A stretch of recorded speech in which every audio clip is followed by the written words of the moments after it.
বাংলাদেশে নৈরাজ্য সতর্ক বাংলা, কয়েক গুণ নজরদারি বাড়ল সুন্দরবনের জলপথে। কলকাতামুখী বাংলাদেশি বার্জ এবং জাহাজে তল্লাশি সুন্দরবন পুলিশের। হাতানিয়া দোয়ানিয়া নদীতেও বাংলাদেশি বার্জ এবং জাহাজে তল্লাশি। সুন্দরবনের ঘাটে ঘাটে পুলিশের নাকা তল্লাশি। অগ্নিগর্ভ পরিস্থিতি বাংলাদেশে, ফলে সুন্দরবনের জলপথে নিরাপত্তা বাড়ানো হলো কয়েক গুণ। সুন্দরবন পুলিশ জেলার পক্ষ থেকে আজ সকাল থেকে জলপথে একেবারে নাকা চেকিং করা হচ্ছে। বাংলাদেশি যে সমস্ত বার্জ আন্তর্জাতিক জলপথ ধরে অর্থাৎ হাতানিয়া দোয়ানিয়া নদীর উপর দিয়ে যারা খিদিরপুর ডগে যাচ্ছে বা হলদিয়া ডগে যাচ্ছে, সেই সমস্ত বার্জের যারা যে সমস্ত কর্মচারীরা রয়েছে তাদের সঙ্গে কথা বলছেন, তাদের কাগজপত্র খতিয়ে দেখছেন। ইতিমধ্যে নামখানা থানার ওসি বিভাস সরকারের নেতৃত্বে বিশাল পুলিশ বাহিনী তারা কিন্তু লঞ্চে করে এই নাকা চেকিং চালাচ্ছে নদীপথে। ফলে তাদেরকে খতিয়ে যেমন দেখা হচ্ছে, তেমন তাদের কাছে কোনো বৈধ নথিপত্র রয়েছে কিনা সেদিকটাও খতিয়ে দেখা হচ্ছে। কারণ কিছুদিন আগে বঙ্গোপসাগরে ভারতীয় ট্রলারে হামলা চালানোর অভিযোগ উঠেছিল বাংলাদেশের নৌবাহিনীর বিরুদ্ধে। যদিও বাংলাদেশের নৌবাহিনী সেই অভিযোগ উড়িয়ে দিয়েছে, তবে গত কয়েকদিন ধরে বাংলাদেশের পরিস্থিতি একেবারে উত্তপ্ত। সেখানে কিন্তু অগ্নিকাণ্ডের মতো ঘটনা ঘটেছে এবং মৃত্যু পর্যন্ত হয়েছে।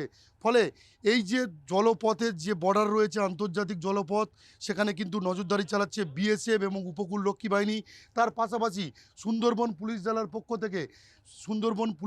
পক্ষ থেকে সমস্ত যে জলপথ রয়েছে, মৎস্যজীবীদের যে ঘাট রয়েছে বা যে সমস্ত মৎস্য বন্দর রয়েছে সেখানেও নাকা চেকিং চালানো হচ্ছে। এছাড়াও খতিয়ে দেখা হচ্ছে প্রত্যেকটা বার্জ এবং ট্রলারকেও, এবং মৎস্যজীবীদের ট্রলারকেও সতর্ক করা হচ্ছে। যদি কোনো সন্দেহজনক কোনো ট্রলার দেখা যায় তড়িঘড়ি যেন স্থানীয় পুলিশকে জানানো হয় এবং দ্রুত ব্যবস্থা নেওয়া হবে। তাহলে সুন্দরবন থেকে ক্যামেরায় সৌভিকের সঙ্গে শুভেন্দু হালদার, TV9 বাংলা। বাংলাদেশের এই যে উত্তপ্ত পরিস্থিতি আপনারা খবর পেয়েছেন? আমরা মোটামুটি ভিডিওতে দেখি, ওইভাবে কিছু বুঝতেছি না।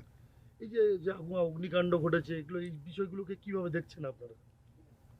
ভাই, আমরা তো এই দেশে আছি এখন, আমাদের কাছে মোবাইলও না, আমরা ভিডিও দেখতে পারতেছি না। ঠিক আছে, আমাদের তো সিম দেয় না এখন, আর সিম ওইদিকে রেখে দেয়, আমরা এগুলো এখনো খবর সেভাবে পাইনি। বাংলাদেশের মধ্যে এক সাংবাদিককে পুড়িয়ে মারা হয়েছে, এই যে ঘটনা, এই ঘটনাটাকে আপনারা মানবিক দিক থেকে কিভাবে দেখছেন?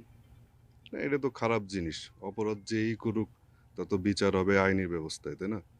এটা তো খারাপ, কারণ পুরো মেরে ফেলবে বা করবে, এগুলো আমরা ভালো মানুষ, সুশীল মানুষ এগুলো তো আর চায় না। তাহলে কি এই যে উত্তপ্ত পরিস্থিতি ঠান্ডা হোক আশা করছেন? এটাই তো আমরা আশা করি। আমরা সাধারণ মানুষ, চাকরি করে খাই, আমাদের দেশ সুষ্ঠু হোক, সুন্দর